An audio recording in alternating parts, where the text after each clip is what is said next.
मित्रों, आज की प्रेस कॉन्फ्रेंस के लिए हमारे बीच भारतीय जनता पार्टी के वरिष्ठ नेता और केंद्रीय मंत्री श्री प्रकाश जावड़ेकर जी एवं भाजपा के वरिष्ठ नेता और राष्ट्रीय महामंत्री श्री भूपेंद्र यादव जी उपस्थित हैं। मैं अनुरोध करूंगा प्रकाश जी से कि वो कृपया प्रेस प्रारंभ करें। भूपेंद्र जी, सभी पत्रकार मित्रों, राजस्थान में जिला परिषद और पंचायत समिति के चुनाव में भारतीय जनता पार्टी को अप्रत्याशित जीत मिली है। जिला परिषद के इस चुनाव में पूरे राजस्थान के ग्रामीण इलाकों के मुख्यतः किसान 2.5 करोड़ वोटर थे और उनका ये फैसला है। जिला परिषद के चुनाव में 636 सीटों पर चुनाव हुआ, उसमें 353 सीटें बीजेपी ने जीती है। आउट ऑफ 636, 353 सीट्स बीजेपी के खाते में है। पंचायत समिति के 4,371 सीटों में 1990 यानी लगभग 2000 सीटें बीजेपी को मिली है। Out of 4,371, nearly 2000 seats have been won by BJP. This is a huge victory.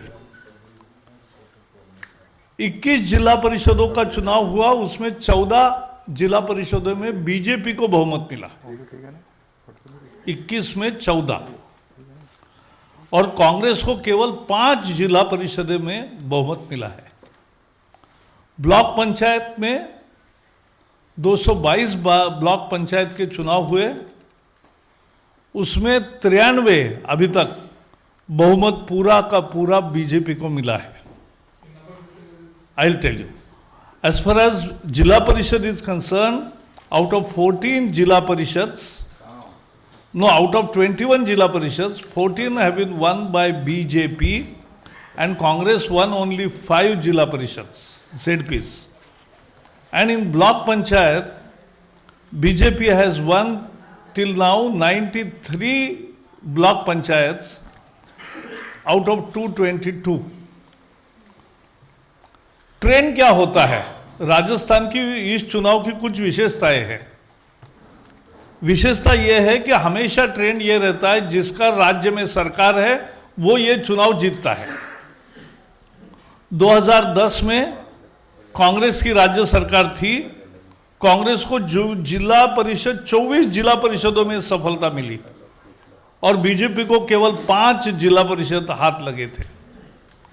2015 में बीजेपी सत्ता में थी तो बीजेपी को 21 जिला परिषदों में सफलता मिली थी और कांग्रेस को केवल 12 जिला परिषदों में सफलता मिली थी। लेकिन इस बार उल्टा हुआ। जैसा मैंने कहा, 21 जिला परिषदों में से 14 जिला परिषद में भाजपा को बहुमत मिला और कांग्रेस को केवल 5 मिले। ये पहले जो ट्रेंड चलता था ये बदल दिया कि मतदाताओं ने। अब मतदाता बीजेपी के साथ है और कांग्रेस ने क्या कुछ नहीं किया, डिलिमिटेशन किया लास्ट मिनट कि ज्यादा से ज्यादा जिला परिषद की सीटें हमें मिले, कांग्रेस को मिले, इसके लिए डिलिमिटेशन का एक्सरसाइज किया, पैसे का जोर किया, सब कुछ किया, लेकिन कांग्रेस की करारी हार हुई।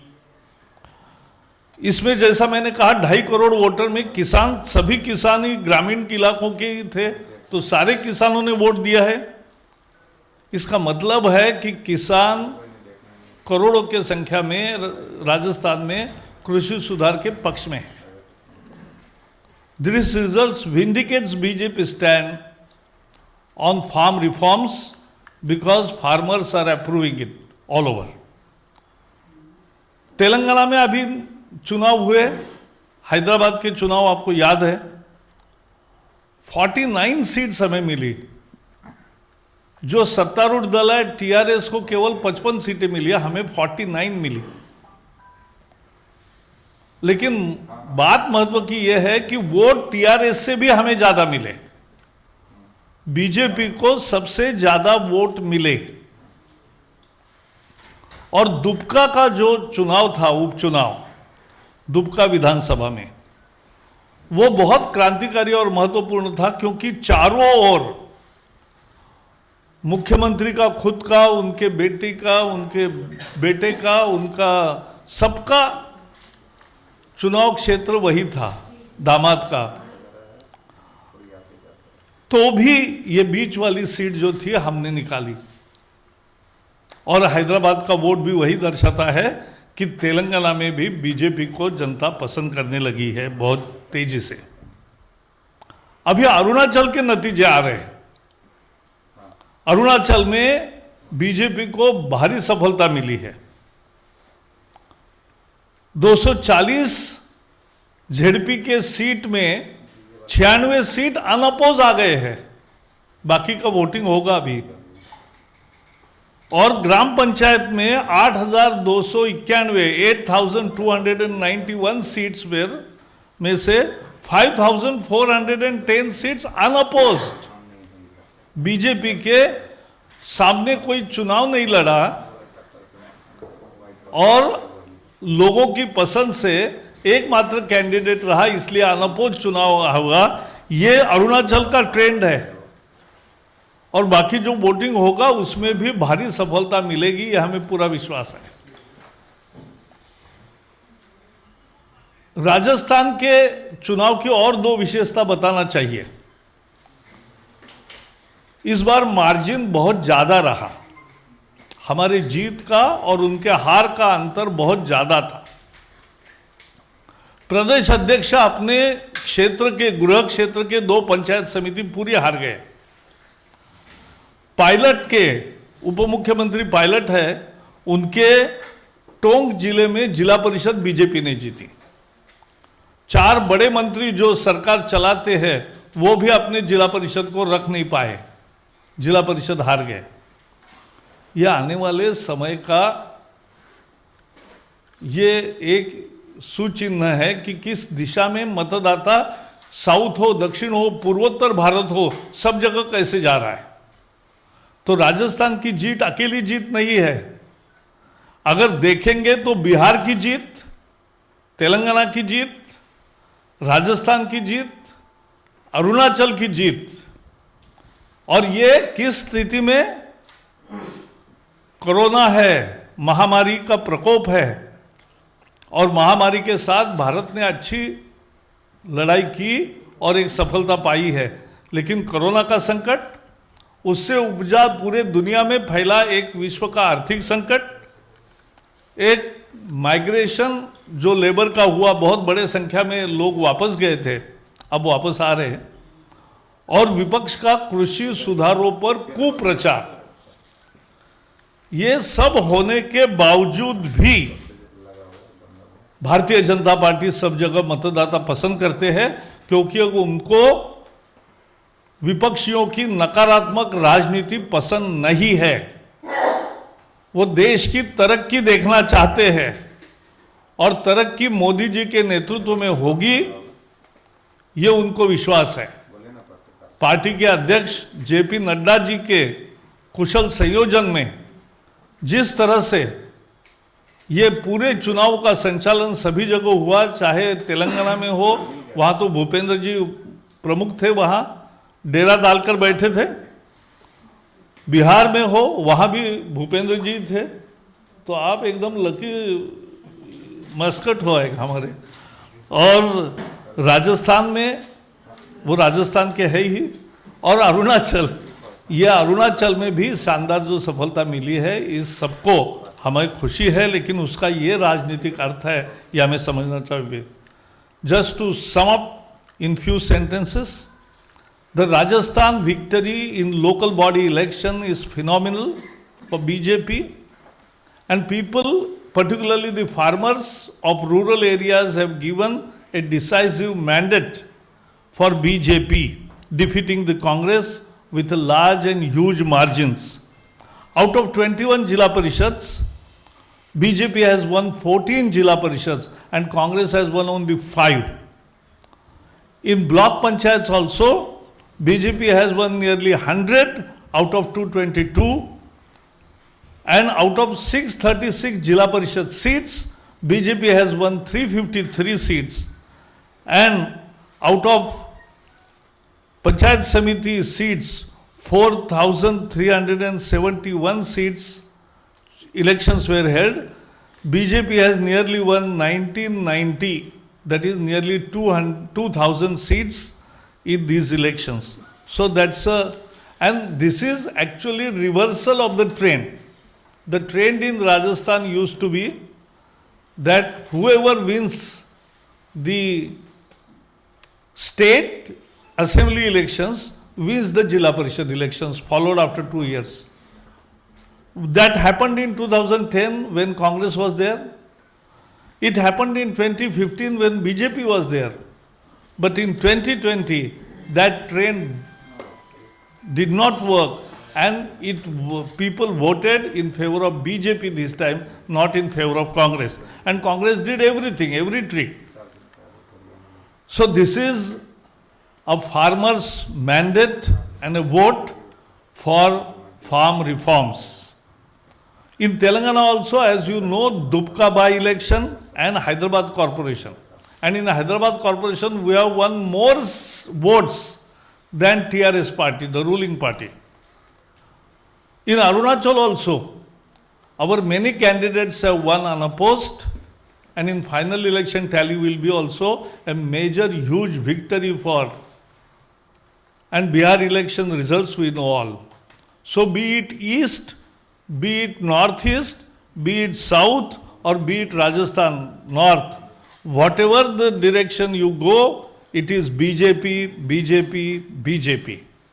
And therefore, Congress, we suppose that despite Corona, despite economic problems, despite migration of laborers, and despite the instigation by opposition parties and misinformation campaign carried out by opposition parties against the farm reforms, people of India are standing behind BJP and are voting for BJP for all reforms of progress and prosperity under the dynamic leadership of Prime Minister Narendra Modi. That's from my side. If you have any question on this first.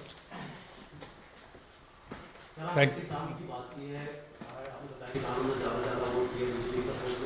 कल भी हमने देखा गृह मंत्री जी भी meeting कर रहे थे किसान लीडर से, किस तरीके से देख रहे हैं सर, क्या इसका वापस निकलने वाला है तो हम अपोज देख रहे हैं किसानों? देखो, उसके बारे में कोई भी फैसला होता है तो आपको बताया जाएगा ही, लेकिन सरकार खुले मन से किसानों के साथ चर्चा कर रही है और लोकतंत्र में चर्चा के द्वारा ही समाधान होता है, ये हमारा विश्वास है और वैसे ही होगा, ऐसा हमें पूरी उम्मीद है।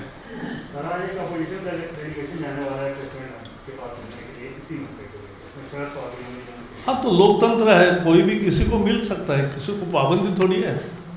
तमाम जो नतीजे आ रहे हैं बीजेपी का समर्थन दिखाते हैं, जो किसान आंदोलन चल रहा है इसमें कुछ खास राज्यों के किसान ज्यादा हैं, खासतौर पर पंजाब के, तो आपको लगता है कि ये जो नतीजे आ रहे हैं दरअसल देश भर में जो व्यापक स्तर पर ये किसानों की एक सहमति है कृषि सुधारों कानून को लेकर, और जो कुछ राज्यों में ये समस्या है वहाँ ये आपत्तियां कर रहा है? 40 साल से मैं किसान आंदोलन का एक अध्ययन करने वाला कार्यकर्ता रहा हूँ, किसान आंदोलन में शरीक हुआ हूँ, तो उसमें मैंने हमेशा देखा है एपीएमसी के चुंगल से हमें मुक्ति मिले, यही तो देश के किसानों की मांग थी। और एपीएमसी भी रहेगी, ये जो कानून है उसमें एपीएमसी भी रहेगी, एमएसपी भी रहेगा, सरकारी खरीद जो होती है वो भी रहेगी, और लेकिन दूसरी भी एक विंडो अपॉर्चुनिटी की किसान के लिए मिलेगी, जहां ज़्यादा दाम मिलेगा वहां वो बेचेंगे। इस सबके बीच में वहाँ पर ये बैठक भी चल रही है बॉर्डर पे, जो किसान संगठन है उसका ये कहना है कि हमको प्रपोजल मिल गया किया है सरकार का, लेकिन हमारी मांग एक ही है, जब तक तीनों कानून निरस्त नहीं होंगे हम आगे नहीं बढ़ेंगे। ऐसा है, आज की प्रेस कॉन्फ्रेंस हमने राजस्थान के चुनाव के नतीजों का एक अर्थ बताने के लिए और उसकी जानकारी आपको देने के लिए किया, वो महत्वपूर्ण है। बाकी किसान सिंधु बॉर्डर पर क्या हो रहा है, फिर बाकी चर्चा कैसे होगी, इसके बारे में कृषि मंत्री जब बयान देना है तो देंगे। सर राजस्थान भी सवाल। हाँ बताइए सर, मुख्यमंत्री अशोक गहलोत ने 2 दिन पहले ही कहा कि उनकी सरकार गिराने की भाजपा फिर से साजिश कर रही है। ये ऐसा ही बोलते हैं, चुनाव के हार के सामने क्या बोलेंगे। सर एक सवाल, जैसे कि आपने कहा है पूरे देश के समर्थक हैं, खासकर किसानों का, क्योंकि जो वोटर्स थे ग्रामीण प्रदेश, तो सवाल उठता है कि जो सड़कों पे किसान बैठे हैं कौन, आपको क्या लगता है क्या इसमें? जैसा आपके कलीग ने कहा तो कि एक प्रदेश के ज्यादा किसान हैं, उनके भी गलत फहमी होगी, हम दूर करेंगे। Sir, now the government has been saying this that all these farm reforms are for the betterment of the farmers. Yes. Now Rahul Gandhi has come out and he said under Prime Minister Narendra Modi reforms is equal to theft. Again he has taken a giant. See, I don't want to reply to a non-performing politician.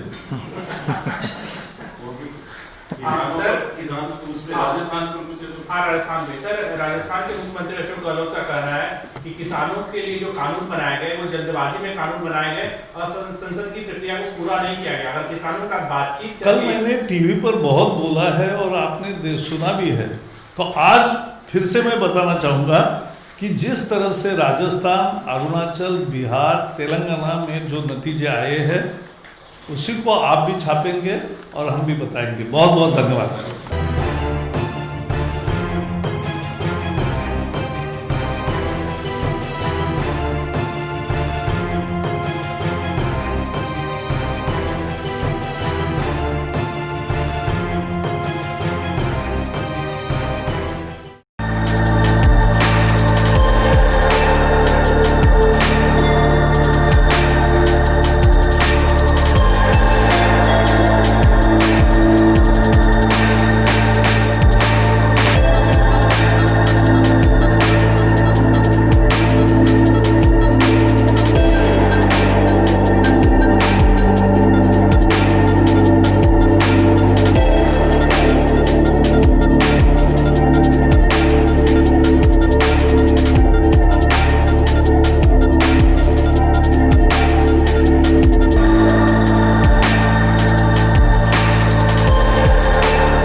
Download Tarang online radio app from Google Play Store.